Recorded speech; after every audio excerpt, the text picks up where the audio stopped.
Hey guys, so I'm gonna follow up my last video with the back take with the gi on this time, and also we're gonna look at finishes for the crucifix from the back.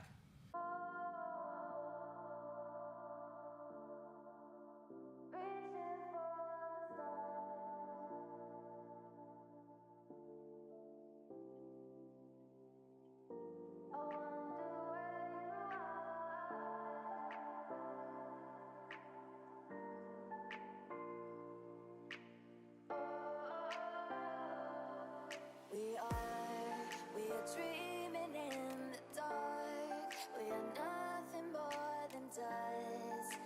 Search but you stay lost.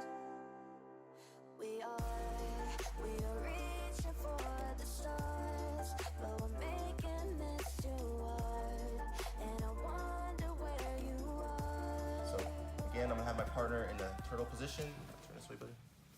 Okay. More a little bit. And in my last video, I kind of talked about how I want to distribute my weight. I always want to stay on the hips, okay? I want to be heavy on his hips because that's where his movement is going to occur from, not really so much the upper body. So I want to keep my weight on his hips. And there's different types of grips I can use, but I'm going to stick with that seatbelt grip because it's really great. So I get my seatbelt grip, controlling his body. Now my near side leg, I'm going to use, and I'm just going to use my knee to open up his elbow and create space, okay? And it doesn't really matter how tight he is here. Once I have my seatbelt grip, I'm gonna bring my knee up and then I slide it forward, okay? And also notice I'm still keeping my weight back. I'm not leaning too far forward just yet. And once I open up his knee or his elbow, I'm gonna bring my free side leg into the space, okay? Boom. And sometimes, you know, it might be kind of hard. If that's the case, I will kind of open my knee up too. And look how it brings his arm out. Boom.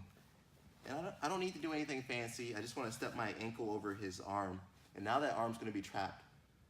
Keeping the seatbelt grip, I can go from here, or if the person's, you know, really big, they have a strong back, I might even grip over their head, okay? And we used to show getting the crucifix jumping over, but guys are really smart about that now, and if they're really strong, you know, strong or tough, it's really hard to get that roll going.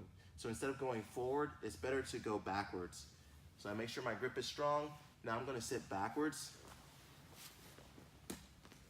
And now I'm in a crucifix position. From here, I have a lot of different attacks. Usually I would stick with the armbar crucifix from the crucifix, or I'll go for the choke, or sometimes both. Really depends on my opponent, how much time I have, you know, how I feel that day too. So once I'm here, just the basics of the armbar. I'm gonna maintain this grip just for the video, but I'm gonna focus on my leg. So it's really important, I need to keep that top leg trapping his arm, not so much the bottom leg, because I can't really finish it with the bottom leg, okay? I'm gonna be more mobile, more versatile with that top leg. I can switch more with that leg versus my bottom leg. It's very easy to trap too. So I kind of want to keep it closer towards my body, not too close to his body where you can trap with his legs. Trap it, you grab it with your legs, yeah. Okay, so I don't want to be stuck there. I'll let go. Once I'm here, a lot of people have trouble finishing the armbar. It's really kind of a feeling you have to develop. And also I think your body length will affect it too. So if you're a very long person, you might be too high up on their arm. Well, as I'm shorter, so I'm usually in the right spot somehow. So once I'm here, look, I'm gonna push my top leg to the floor, and depending on their mobility in their arm, I can finish here. I can even do a bridge and finish, or if they're hyper flexible in their arm, I will do the bridge and I'll open up their elbow to the side, okay? So that's a very good move, all right? A few things that might happen with this, sometimes before I can get the arm extended like it is now, they might even grab their own arm, and now I'm kind of trapped, and a lot of guys from here will try to roll into me. And if I don't control their upper body and they keep rolling, they're gonna get out and might end up on the side. So that's the downside to the crucifix position. It's not a point scoring position, it's an attacking position, okay? So if I'm gonna work the crucifix, I need to be attacking, going for the submission. I'm not gonna get any points. So be careful if you're going someone really big and strong, maybe don't stay in that crucifix very long, okay? Because if they rip out, you get stuck inside mount, it's gonna suck.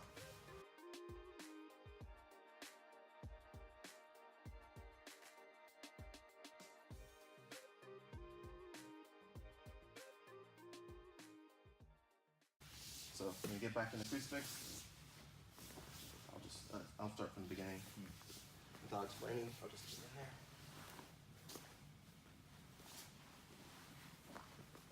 And if you watched my last video, we kind of used the hand gripping. I can do that too if I'm really going for the armbar. But if I'm in a really tough match, usually I go for the choke. So while we're fighting here, I'm also fighting for the grips. And I just get a very basic cross choke grip. And the higher I get, the better. If I can, I try to turn the lapel in or out a little bit too. Okay, once I'm here, again, I'll go for the arm bar, but a lot of times guys are really good defense, they'll grab their arm, and they'll start to turn into me. Okay, as soon as I feel this, I'm not gonna panic. I maintain my grip. I'm gonna loosen a little bit for my partner so he doesn't pass out. So as they're turning into me, it's okay, keep turning. I'm gonna sit up, using their momentum to help me sit up. Keep turning. And as they start doing this, I'm gonna start to clear my legs out because I don't wanna stay in this position very long, but luckily I can still keep attacking with the choke. And that's kind of what deters them from coming up on top of me all the way. So even, come over here, buddy, Arya. Even when they're here, I'm still going for the choke. And look at my body. I'm trying to get my chest on his back. And I'm gonna lean forward. And look how I bring my head close to his head. And now I'm gonna start escaping my legs out. Again, this might be easier for short people. You know, if you got, 180 centimeters, it might be a little bit harder for you guys. So I'm starting to clear my leg out, and I'm using the choke to help me clear my legs out. If I didn't have a tight choke, he would be holding my legs tighter. But since I'm going for the choke, he won't be able to really get my legs, okay? So now I'm gonna go onto my knees, and look, come behind me, Arya. I'm gonna bring my leg out. And now I'm on the back. Come over here, Arya. So I'm kind of where I started, but this time I had the cross choke, and I also have his arm trapped, okay? I can still try to finish here, or typically I will bring my free side leg to the other side while keeping his arm trapped. And look, I'm rolled to the other side. Boom. So look how I have his arm trapped, and I have the choke. If I am in the tournament, hey, I can throw my leg over for points, or I will typically go for the choke because I think I got it now. Once I'm here, I want to kind of stay tight, and I pull. So when I pull, I'm bringing my elbows close to my side, okay? Not outward, I'm bringing them close to my side, okay? And with this arm trapped, it's really hard to do much. Also, during that whole kind of, that whole little process, I'm still choking him. So while he's turning, he's sitting up, I'm still going for that choke full force. And that's how I get to the finish in this last part. In my last video, I kind of referenced, you do a choke, it's about constant pressure. It's not, I don't just start doing the choke here. I started doing the choke way in the beginning with the crucifix. And I kept the choke until this point.